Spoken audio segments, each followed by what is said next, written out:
भाई लोग अभी अभी का बहुत ही दुखद खबर बता रहे हैं। रितेश पांडे का फॉर्च्यूनर गाड़ी का एक्सीडेंट हो चुका है। यहाँ पे देख सकते हैं रितेश पांडे अपने टीम के साथ आरा जिला यानी पवन सिंह के जिले में ये घटना हुआ है। पवन सिंह के जिला गए थे, उसी बीच फॉर्च्यूनर गाड़ी जो है इस एक्सीडेंट हो गया है। यहाँ पे आप देख सकते हैं पूरा नष्ट हो चुका है गाड़ी।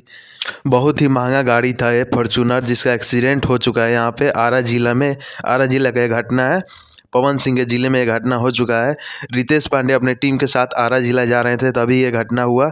रितेश पांडे अभी सुरक्षित है, लेकिन कुछ लोगों को चोट लगा है इसमें। और देखिए आगे का अपडेट जो आएगा बताएंगे आपको। तो आप लोग चैनल को सब्सक्राइब करके रखें, आगे का हर अपडेट आपको बताएंगे। बहुत ही दुखद खबर है, लेकिन रितेश पांडे सुरक्षित है। अभी थोड़ा मोड़ा चोट लगा है रितेश पांडे को। और इसी बीच पवन सिंह फ़ोन किए थे और हाल चाल भी पूछे हैं रितेश पांडे का कि कैसे हैं। अभी रितेश पांडे को थोड़ा मोड़ा चोट लगा है। आगे का अपडेट जानने के लिए इस चैनल को सब्सक्राइब करें आप लोग।